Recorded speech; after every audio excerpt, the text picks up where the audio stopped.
Okay, thanks for having me. Hi all.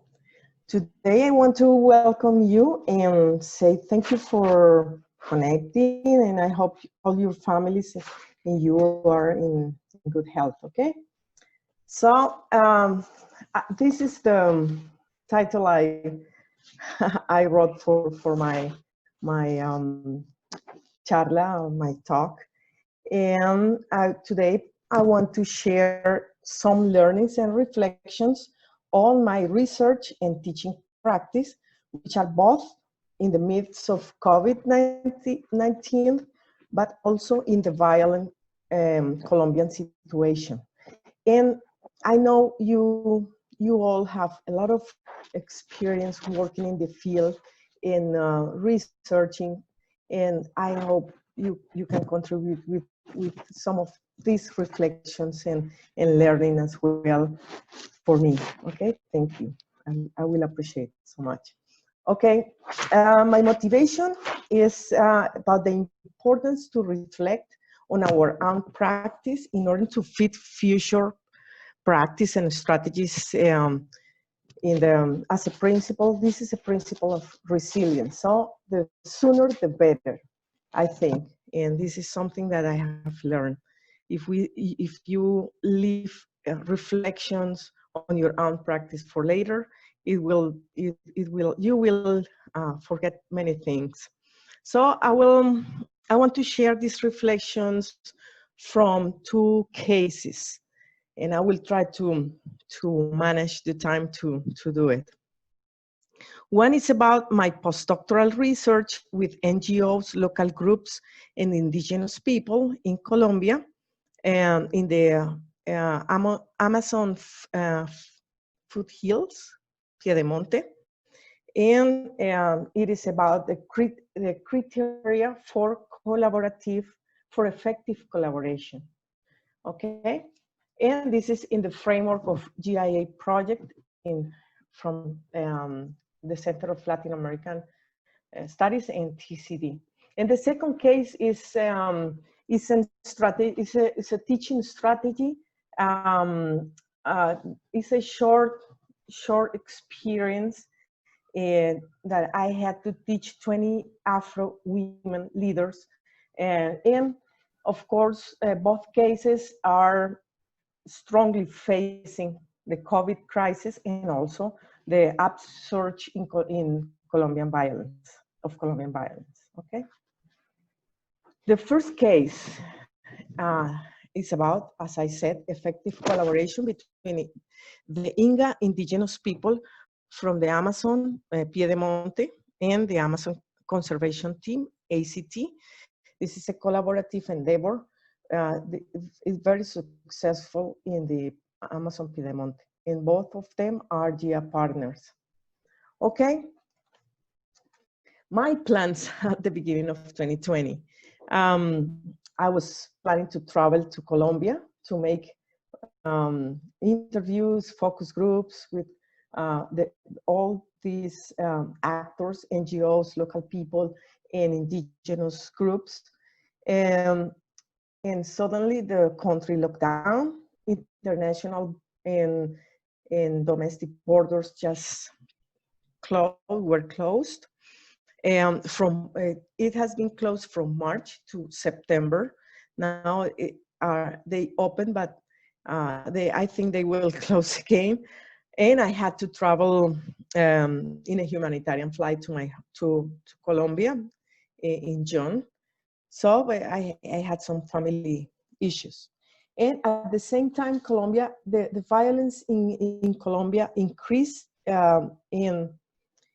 in many things, many issues has happened in those regions that I'm referring.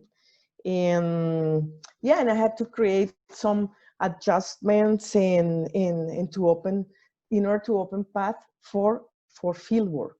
Okay, so what I did was to work with NGOs and local and non-indigenous groups as well.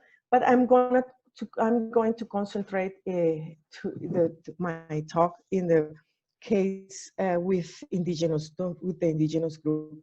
Anyway, NGOs and local groups, non-indigenous local groups, agree in the fact that they never meet with other institutions to reflect on their own practice, and never they don't have time to talk about learnings and put this learning into policy or their policy to work with people in the future. So the second, these are the research stages with Inga people. Okay, the Inga people. What I had to do was to find pairs among local people, as I said there, because pairs in terms of people who carry or do things similar to me. For instance, in this case, are local leaders. For an agronomist, a peer should be people who just make agriculture. For a biologist, the people who go to the forest, or local people who go for fishing or hunting. But in this case, my peers were these two women, Huayra and Flora, that I had to create some criteria to choose them. There are a lot of leaders, because this is a long-term process, organizative process in the Piedemonte Amazónico.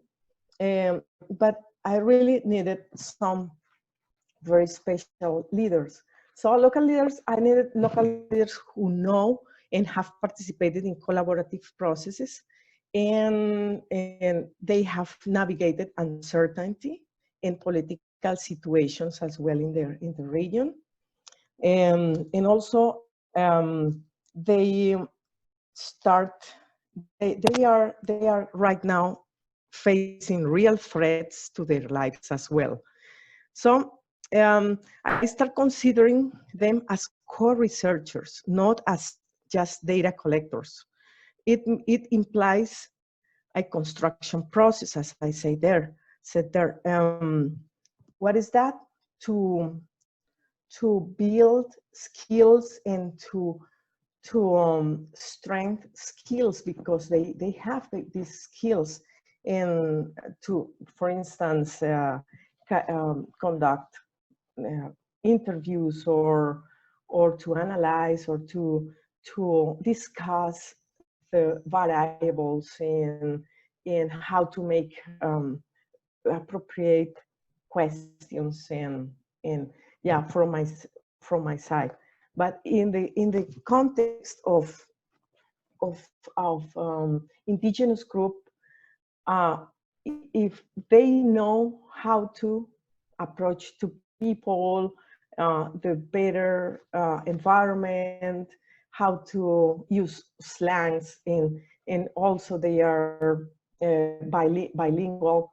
So how to use the better use of Spanish to ask the questions and so on. So I want to introduce the region. In red, you can see the resguardos or indigenous territories in Colombia. These territories are collective, and they are authorities inside those territories. So the government cannot rule those indigenous territories. And in green, you see the Indihuasi National Park, which is quite big. Is bigger than the resguardos, but it's the sacred territory that they claim to become a national park 20 years ago. So both Flora and Huayra has very a long has participated in both in two very important processes, and which is Indihuasi National Park, which is the first park in Colombia claimed by indigenous people, as I said, and they include shamanic codes and cultural codes in the co-management policy. And Wayra was accompanying and participating in this process from her when she was really young. So she has been in the process, the whole process for the creation and the co-management and all the issues and conflicts and so on that has happened between indigenous groups and institutions. And Flora has been in charge of the education process of this group. And now is this school that they founded is a leader in Colombia with with an ethno-education approach. So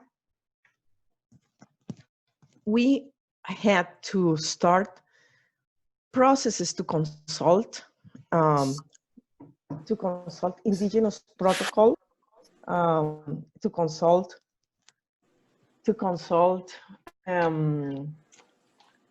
leaders in two different types of dialogue spaces.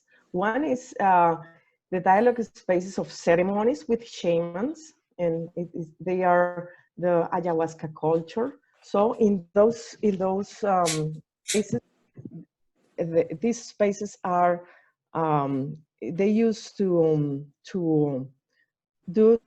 make this kind of ceremonies for COVID-19 crisis as well, but they discuss many things, issues, and they had to consult the research topic to their shamans and also to their political authorities, who are the governors of those territories, indigenous governors, and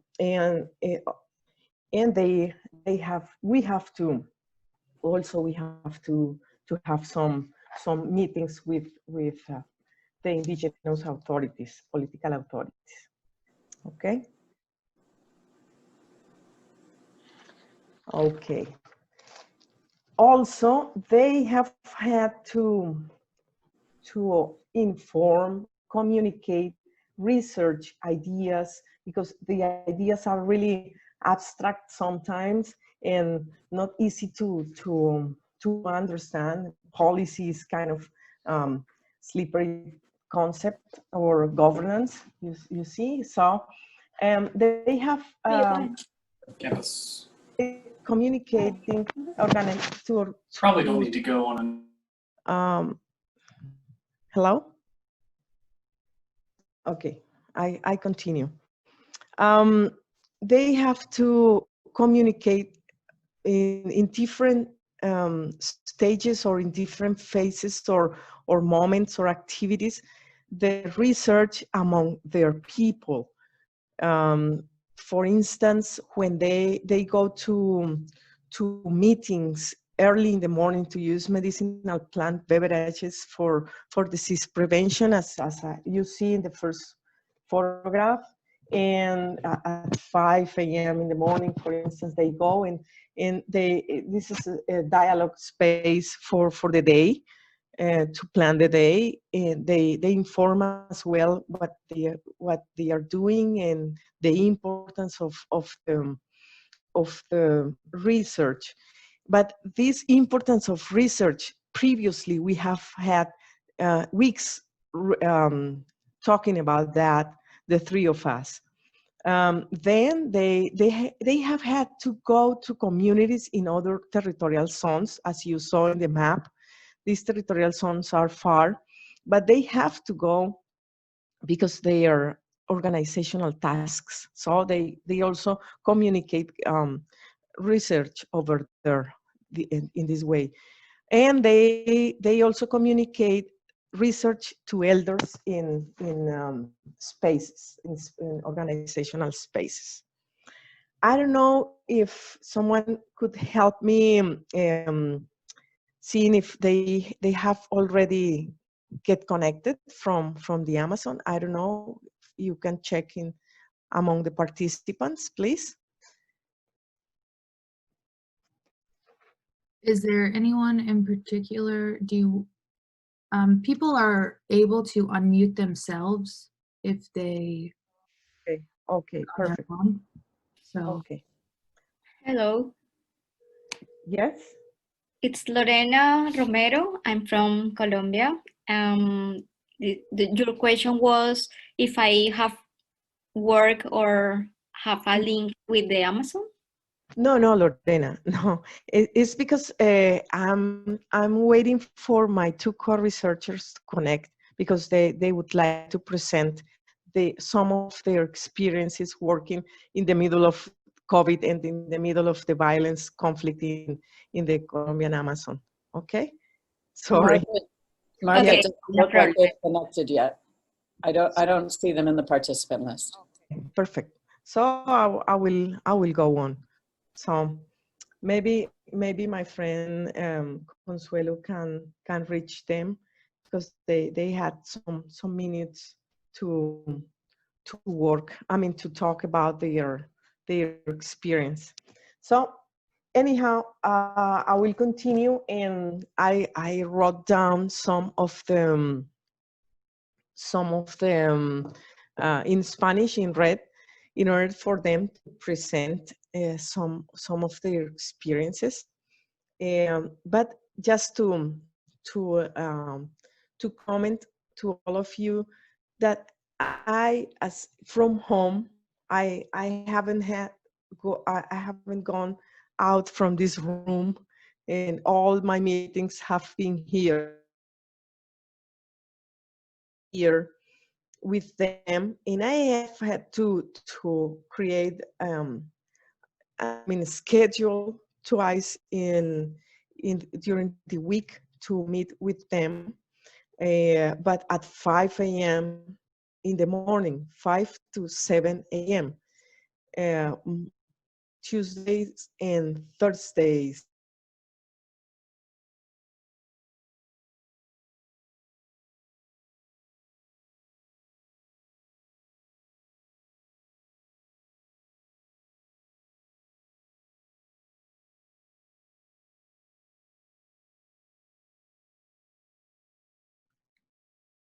we can give Martha a minute, see if her internet stabilizes. Looking for systematize this story, all these processes of education, because it's very important in Colombia. So, but they have not the time, neither the time nor the methodology to create the all the stages and to reflect. Yeah. So my proposal for them were to use a timeline for both the Indiwasi and the Yachaykuri school. So Waira is in charge of the process of Indiwasi, how this park start to be declared, and all the process to collect data in the forest, biodiversity data, and so on, and how they were in charge of some data collection, and they discovered some species, new species for science. The indigenous people with ACT, which is the NGO, they have they have been in a collaborative relationship. So this is the topic I would like to research. So we have created this timeline, and the timeline of the school. So each timeline has phases. In these phases, we identify people who are, for instance, important people in each of the phases of the whole timeline, and who's able to give us an interview, who's still are alive, because both processes are 20-year processes. And also we have we have done a list of people to go to for interviews. This process of both the school and the national park, they have to interview X number of people, and they will also put into all the recordings have to put into text. And every week we have, for instance, rehearsing how to make a good interview, what should be the best questions according to each of the research main topics. And we have set these previous phases to start collecting the data. So when they start the interviews, I have to make kind of workshop between the three of us, and listening at the first interview, and analyzing, discovering in people's words the variables of the research, and also the way they make the questions, the way they manage the situations, because interviews is a very tricky thing. Yeah, and also I'm learning, because sometimes I've never I don't know if I would be able to interview a shaman. They like to go to the forest and be there and in a calm way. So it's kind of they have managed such situations before. So these pictures down there is the first meeting between UF and the authorities, and with the authorities. You see this guy here is from the life plan, one of the life plan programs. And we also with Carlos Enrique, who's the governor, the indigenous governor of this association, Tanda Chitidu Nganokuna Association. So all these kind of activities we have had carried out all from, by Zoom. And I think some of the learnings and reflections and conclusions for this case, I'm thinking about the role of local people as co-researchers, because they, as I said, they have been crucial to land the research, because I was constructing there from Gainesville, and I have had to conduct a lot of dialogue with the people, and not only with indigenous people, but also with the other actors that I have mentioned before. Also, the methodology have, as I said, we have adjusted the methodology strategies, and the incorporation of elders, shamans, leaders, and the collaborative process timelines. Also, fit research questions to bilingual people, and they have the co-researchers have confidence with people to talk about relationships with outsiders. Maybe if I'm going to talk with them, I'm an outsider, so, and talk about the relationship between indigenous people and outsiders, maybe they will not talk freely to me.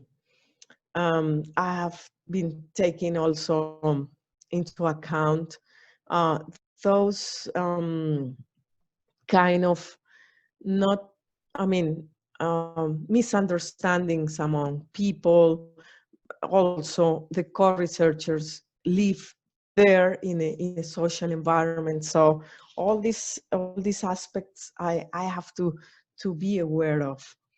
And this is a double, I consider it's a double way learning process. I'm learning how to deal with research from I mean, virtually. And I think I have to be very creative, to maintain kind of enthusiasm for the research, because we have had some delays in some research issues. And flexibility and empathy. Flexibility to wake up at 4:30 in the morning. Flexibility to understand that they also are doing a lot of more things to work with their people. They have a lot of things also to do, and to have empathy, because along this time, Flora has been really sick. Today she's really sick, but she has been sick before. Their children, she's in charge of the youth, indigenous youth in this school, and this is an internado, and it means that the children sleep there, and they have to eat there, and they have to manage many complexities in the COVID-19, and they also have satellites of this school in other places. And they have a lot of also a lot of losses. Many people have died, passed away because COVID-19, so they have to mourn, and they have to go to the cemetery, and so and all these kind of things. Okay. The second case is with the ICESI University, which is one of the best universities in the west part of Colombia. The ICESI was asked by Ford Foundation to contribute with some processes, Afro processes, to strengthen this specific group of people, and with some relevant topics for education that they consider they needed to strengthen their leadership. Okay, these are 20 women, Afro women leaders, and if the lady in the bottom is Francia Marquez, who's the Goldman Prize, Environmental Prize 2018, and she was leading the fight against illegal mining and diversion of a river, very important river in this region, the region where they live. They have been inhabiting this territory since 16,000. So they were slaves, and they flee away. These were forests, and they became traditional miners. And now Francia Marquez is running for president. But the problem in our country is that As the ONU says, Colombia is the Latin American country with the most murders of human rights and environmental defenders right now.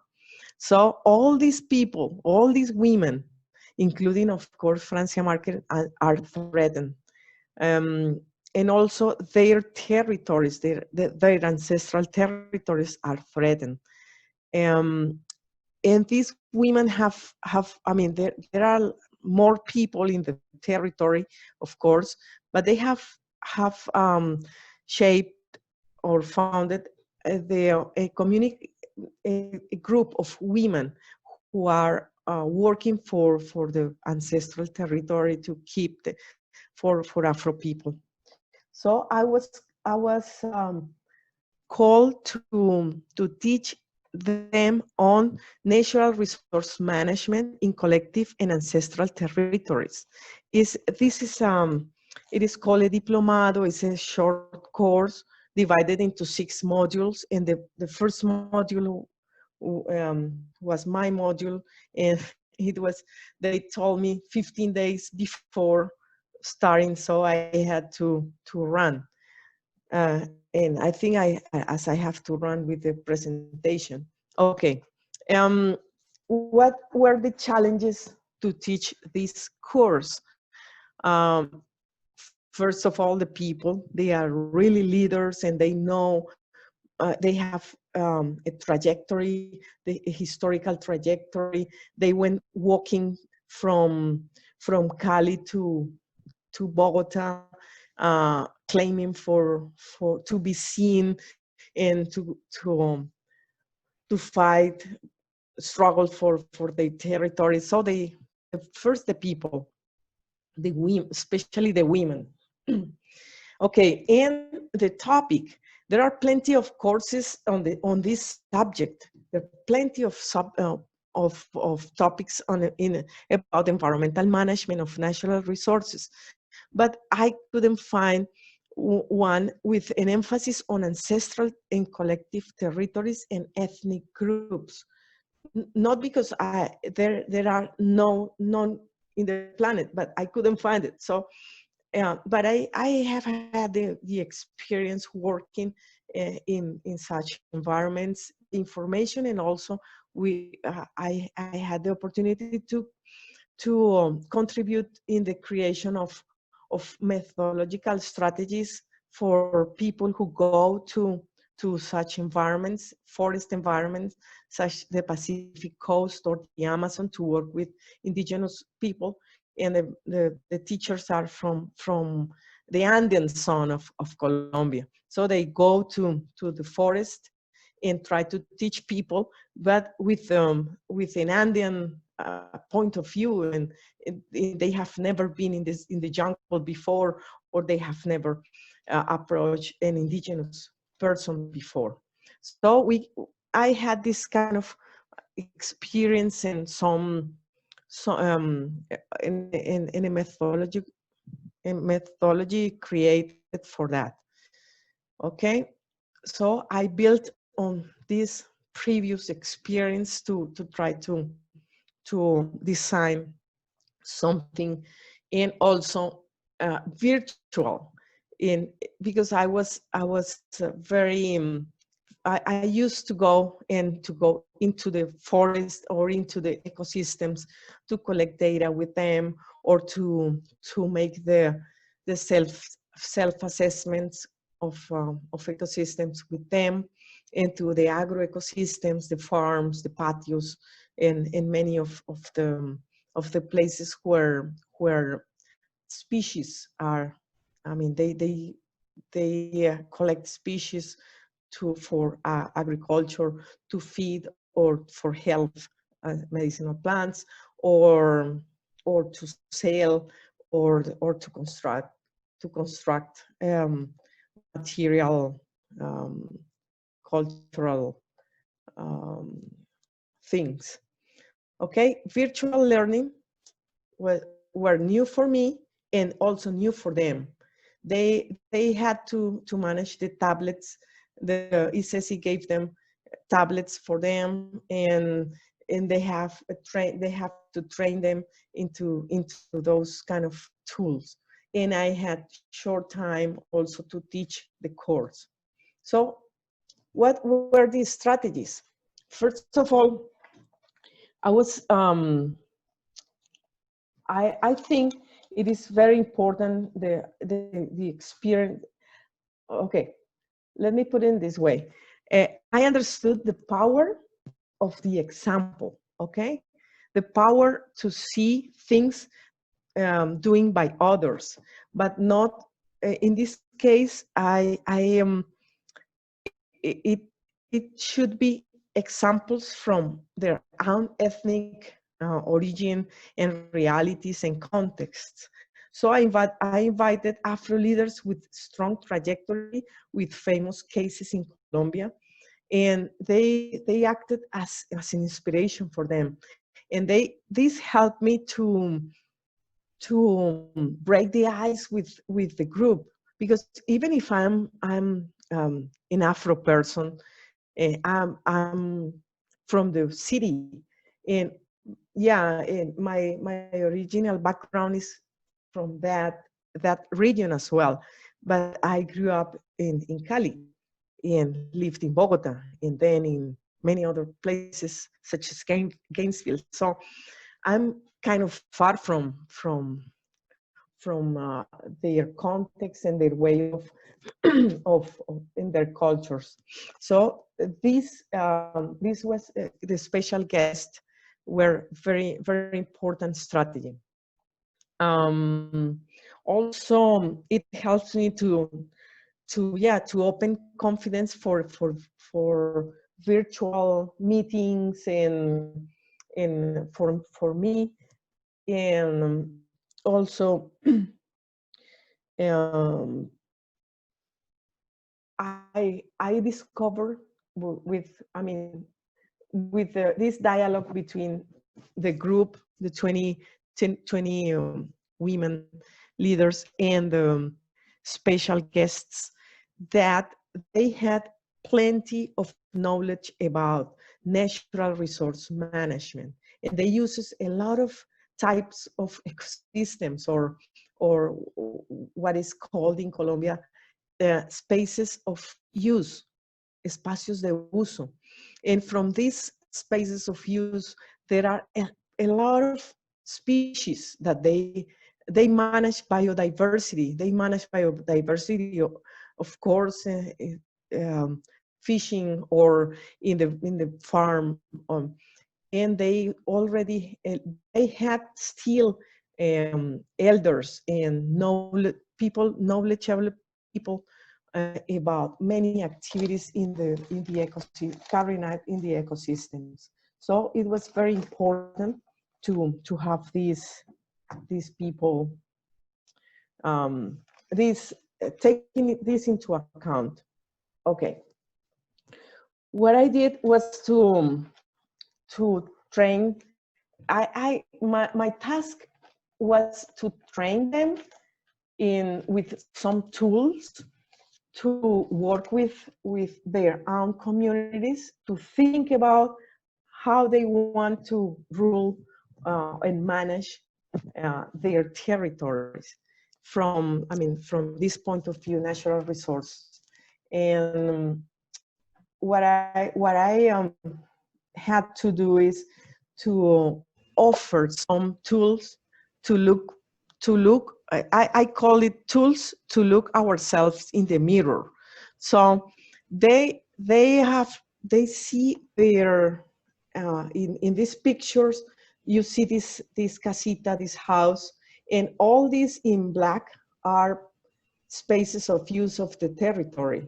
Montaña is the forest, the finca or farm, the places where cattle is raised, the tienda as well, the shops, because everything comes to the house, the patio, and you see all the species they recognize in the patio and also in the forest and in the river or the small rivers and the finca.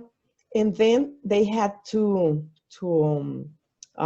define if the state of those species today, if they already have disappeared or are endangered or are abundant.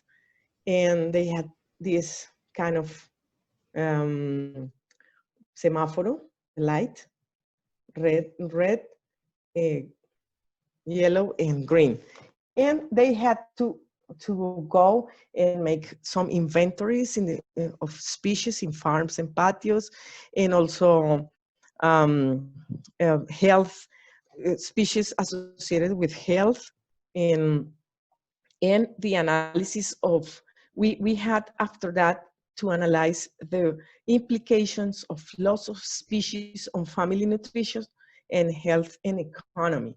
So all those tools were, I had to divide it into groups and give very, very good instructions, give them a guide, a written guide, printed, and give them some instructions to put it into, into practice, and be there day and night, answering questions. And all those pictures were taken by them, and they had to plan first how to implement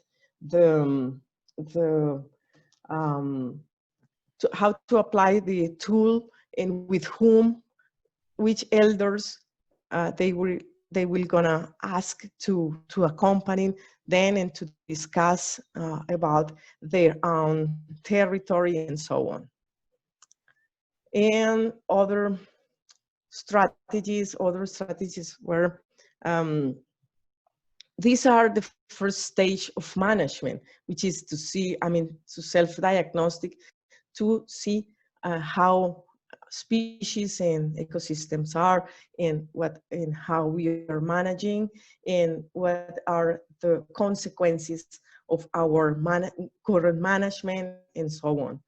And you see here how, for instance, species contribute to their health of the body of these children here, and all the species, many species from the territory, how influence to the health of children, or women, pregnant women, or also men, or adult, or youth.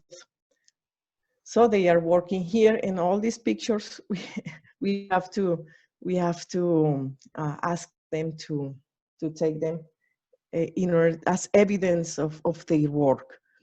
And this table here, they counted how much money they invest buying food in terms of protein or carbohydrates, or how much they invest per, each time they go to the market, and how much they invest yearly. Okay. Then, and some of the basic conclusions, okay, that I could extract from these experiences, that this basic information is collected for subsequent modules. So with other professors, they will analyze these problematics, and they will start, they have had ideas how to solve those problematics. Of course, everything is kind of exercising to work with their own communities in the near future. Then, self-diagnostic tools, as you see there, help leaders to dialogue with their own communities, because for them it was really they were very excited with the information they collected from from their territory. It was just a weekend, and it was a 4 days class, not that much, and with a weekend in between. So we had to run, we have to be very concentrated and to work hard. So they, at the end, they saw their results, and they analyzed the results in terms of health and nutrition, and what they have lost from their territories, and what are the consequences, and how their dependency on markets for food, and many of these species that they are buying now, they can plant it in their farms, and they were analyzing why this is happening now. So this is very important also in the process. They say that they understood that these are tools for diagnostic. So they say, but we are over-diagnosed. Everybody who come here make a diagnostic. So, but we were reflecting on that, and we said, yeah, diagnostic is the first step of a planning process. Really, the management o gestión ambiental o gestión de recursos naturales is a phase process, and this is the start. But they take, they say they take the information, go and design the projects, and then ask for money, and they come to implement the project with us, but not constructed with us. So that they were happy because they could start like designing their own future, as they say. Okay, the tools inform at the personal and family level. And it is very important because strategies right now, the tendency of management right now is to, for instance, create a corridor for fauna and flora, including the fincas or the farms of people, and connect them in order to create a corridor, but also management in each family has its own desires and dreams and the way they want their farms. So also ACT is involved in that, and some of our partners are doing that right now. Compromise and agreements. Yeah. We are at time. We're a few minutes over. So I don't know if you have anything you'd like to say to sort of wrap everything up, and then we can start taking questions. Okay, perfect. Yeah, okay. Some learnings and reflections, and I finish. I think trust in the capability of local people to collect data in the case of research, or the capability to generate information in an accurate way is very important to reflect about, in how we can make a construction process to implement, to construct with them, and to implement and monitoring the process with the researcher, but jointly with the co-researchers. I know this is a process that many people have been going on, and I would like to. I just discovered from this room, so it is important to pay attention to that. People are interested in the information even more than me, even more in my teaching experience, because this is about their territory and their life. So it's very important to reflect on their own reality. It is important also that academia create protocols to work with communities about research ideas and work to kind of have it really right now with the COVID-19 and connected with the trust of capabilities of people. Yeah, that they can collect strong data, and yeah, and the use of research data locally is very important. Okay, that's my reflection. Thank you for listening and my talk.